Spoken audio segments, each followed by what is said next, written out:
Hey guys, welcome to the Simplify Your Life podcast. It's Coach Simona and I'm glad you decided to tune in.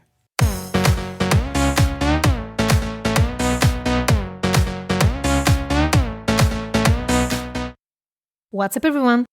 In today's podcast episode, we're going to answer the question, why do I feel empty inside? And I'm going to give you 3 in-depth tips on how to stop feeling empty and feel more peace and joy in your life.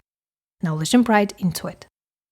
Alright. When you talk about the void inside, it's that feeling of emptiness that nothing and no one can fill. This exhausting, draining, absolutely excruciating feeling of nothing. If you're listening to this podcast episode, you probably know exactly what I'm talking about. The feeling of emptiness is like a big black hole that no matter how many external things you try to fill it with, TV shows, fancy things, food, friends, one-night stands, nothing seems to work. It's still there, staring you in the face. You're numb, uninspired, bored, and can't get excited about anything anymore. You've probably asked yourself many times before, why do I feel empty inside?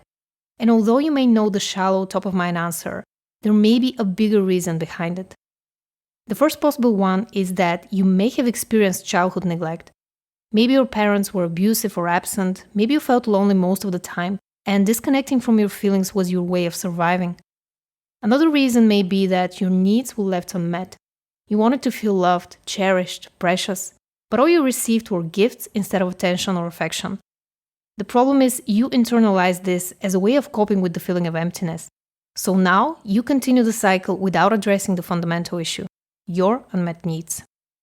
Before I continue with the other possible reasons for feeling empty inside, if you want to go deeper on the topic of emotional neglect, check out episode 105 after listening to this one.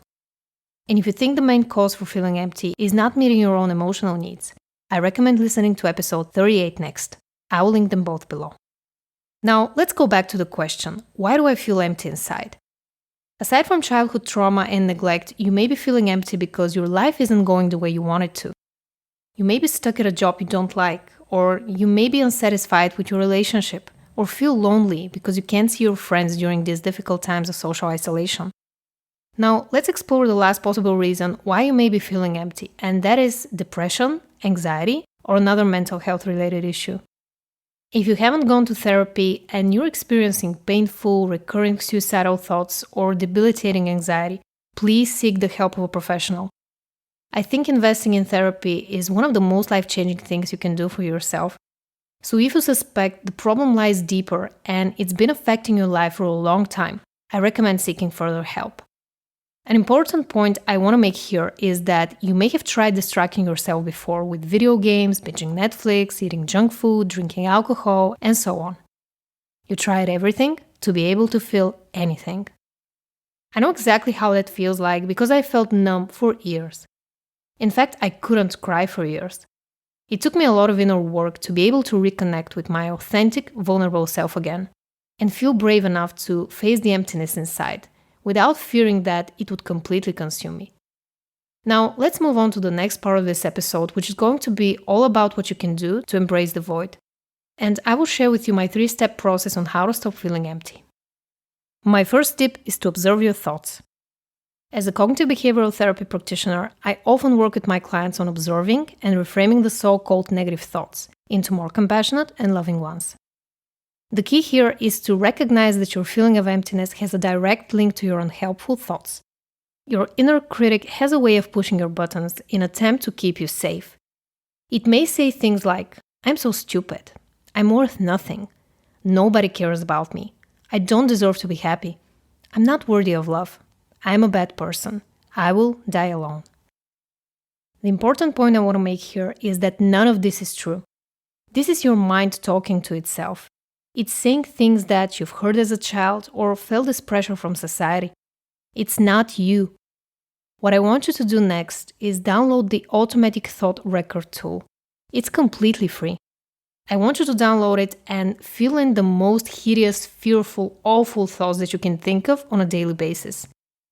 Then make sure to notice what feelings arise, which we'll talk about in a second, and what behaviors you're engaged in as a result of feeling empty, bored, or in pain. You can click the first link in the description or visit bit.ly/thoughtrecord2 to download it for free. My second tip is to face your feelings.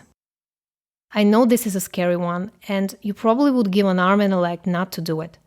I know it was the most difficult part of the process for me, but you have to do it if you want to heal the pain and stop feeling empty inside.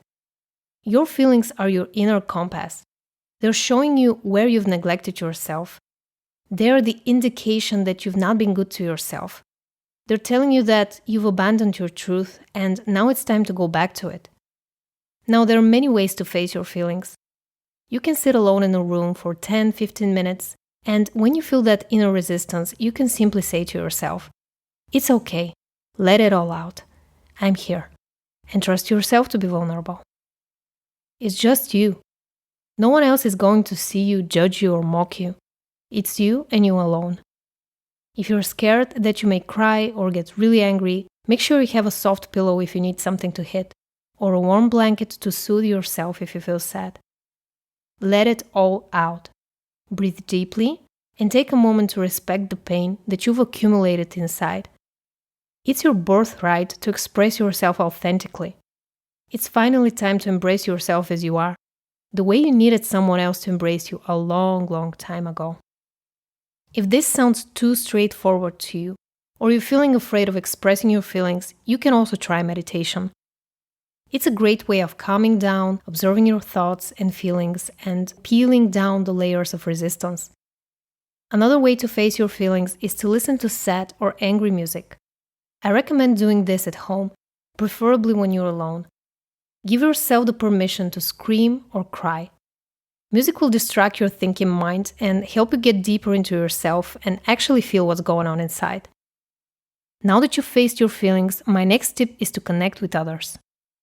Feeling empty inside and trying to fill the void with external things is not the way to heal.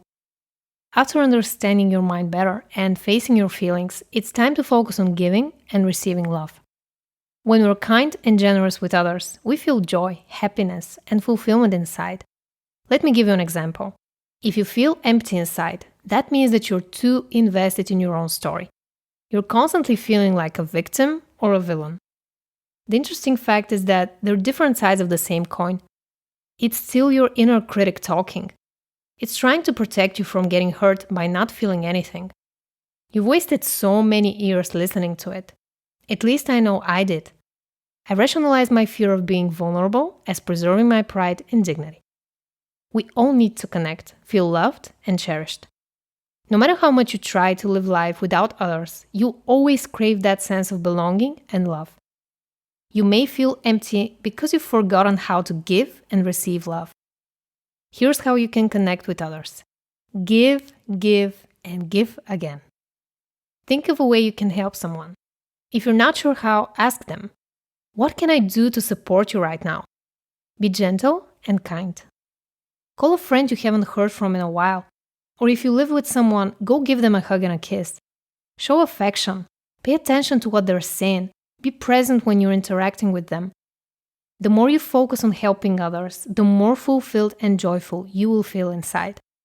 The void will disappear on its own the moment you realize that you are not alone. You never were. And you will never truly be alone. It's just an illusion in your mind, probably stemming from low self-esteem.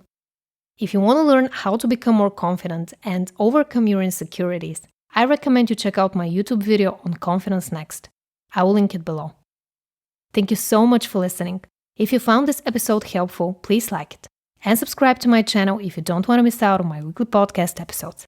I love you guys, and I'll talk to you in the next one.